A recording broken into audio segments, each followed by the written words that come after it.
Assalamu alaikum students. I am your physics instructor Sayyid Rabeed bin Azam from VTutions. VTutions Pakistan का पहला free of cost online learning platform है जहां आपको video lectures आपके syllabus के हिसाब से ना सिर्फ वीडियो लेक्चर्स बल्कि इसके अलावा उसके रेलेवेंट नोट्स और प्रेजेंटेशंस और क्विजेस भी आराम से मिल सकते हैं।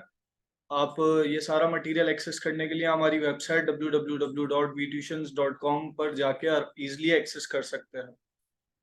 तो आपने इंट्रो वीडियो कोर्स इंट्रो की वीडियो देखी होगी, उसी को आगे लेकर चलते हैं। ये हमारा लेक्चर नंबर 1 है।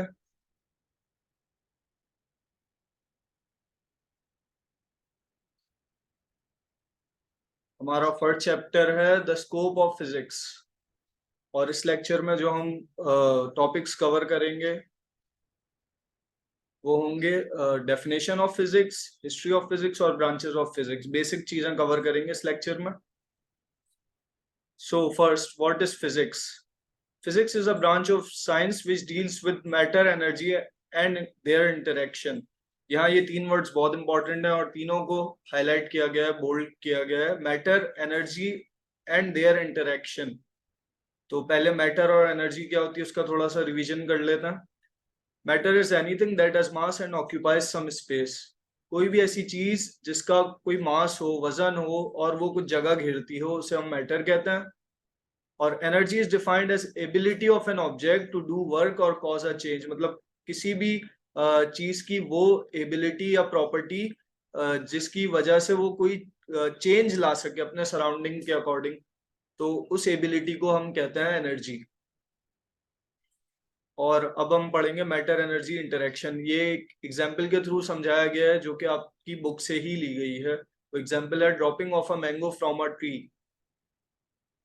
It is an example of matter energy interaction क्योंकि mango is a type of matter और उसके अंदर एनर्जी स्टोर्ड होती है और ये दोनों आपस में कैसे इंटरेक्ट करते हैं एनर्जी और मैटर, वो आपको एग्जाम्पल के थ्रू समझाया गया है। ये एक ट्री है जिसपे मैंगो लगा हुआ है।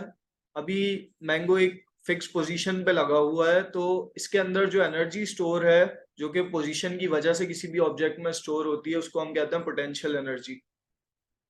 अब ये मैंगो जब गिरना शुरू हुआ तो ड्यूरिंग द फॉल, गिरते वक्त इसकी एनर्जी जो पोटेंशियल एनर्जी थी पहले, वो कन्वर्ट होनी शुरू हुई काइनेटिक एनर्जी में। काइनेटिक एनर्जी वो एनर्जी होती है जो कि due to motion of an object होती है। और जब ये फाइनली गिर गया ग्राउंड पे तो इसकी काइनेटिक एनर्जी वो ट्रांसफर हो गई ग्राउंड में और कुछ अमाउंट उसकी कन्वर्ट हो गई साउंड एनर्जी में। कोई भी चीज जैसे जमीन पे गिरती है तो साउंड प्रोड्यूस होता है, तो वो बेसिकली एनर्जी ही कन्वर्ट हो रही होती है, कोई खुद से एनर्जी नहीं बन रही होती कोई नहीं। अब हम चलते हैं हिस्ट्री ऑफ फिजिक्स की तरफ। History of physics is as old as mankind. जब से इंसान इस दुनिया में है तब से ही फिजिक्स चल रही है। फिजिक्स कोई रीसेंट कॉन्सेप्ट नहीं है, सिर्फ इसकी सिस्टमेटिक स्टडी अभी से शुरू हुई है, वरना इसके जो लॉज हैं वो जब ही से अप्लाई होना शुरू हो गए जब से इंसान इस दुनिया में आए। The caveman discovered fire by rubbing two stones more than a million year ago. 10 lakh साल पहले से इंसान फिजिक्स के लॉज अप्लाई करके अपनी जरूरियात को पूरी करता आया है और अपने प्रॉब्लम्स को सॉल्व करता आया है। जैसे केवमैन, जब स्टोन एज में इंसान रहते थे केव्स में, तो उस टाइम जब उन्हें आग वैसे तो फायर की डिस्कवरी एक एक्सीडेंटली हुई थी, लेकिन उसको फिर उन्होंने यूटिलाइज किया अपनी जरूरियात के लिए, अपना खाना कुक करने के लिए और सर्दियों में हीट हासिल करने के लिए। उसके बाद इजिप्शियंस, जो इजिप्ट के रहने वाले लोग थे एंशंट इजिप्ट में 5000 साल पहले, वो लोग रिवर नाइल, जो इजिप्ट का सबसे बड़ा रिवर है बल्कि दुनिया का सबसे बड़ा रिवर है, उसका फ्लड लेवल मेजर करते थे। और इंडस वैली सिविलाइजेशन जो कि इंडस रिवर के किनारे रहते थे 4000 साल पहले, उन लोगों ने डेसिमल सिस्टम इंट्रोड्यूस किया था। इसी तरह तकरीबन 2000 साल पहले चाइना में पहला पेपर मैन्युफैक्चर किया गया था। तो ये सब बताने का मकसद ये है कि फिजिक्स जो है बेसिकली कोई अभी का मॉडर्न कॉन्सेप्ट नहीं है, ये बहुत पुराना और बहुत पहले से चलता आ रहा है। ये कुछ एग्जांपल्स के थ्रू समझाने की कोशिश की गई है और ये सारी एग्जांपल्स बुक से ही ली गई हैं। अच्छा, ये फिजिक्स की ब्रांचेस हैं। फिजिक्स को बेसिकली दो पार्ट्स में डिवाइड किया गया है, एक क्लासिकल फिजिक्स और एक क्वांटम फिजिक्स। क्लासिकल फिजिक्स को फिर फर्दर डिवाइड किया गया 5 पार्ट्स में, और क्वांटम फिजिक्स को 2 पार्ट्स में, जिसको हम वन बाय वन स्टडी करेंगे। देखने में ये बहुत सारे लग रहे हैं इसके ब्रांचेस, लेकिन जब हम स्टडी करेंगे इसको तो इस तरह की एग्जांपल्स उसमें इंक्लूड की गई हैं जिससे आपको याद करने में आसानी होगी।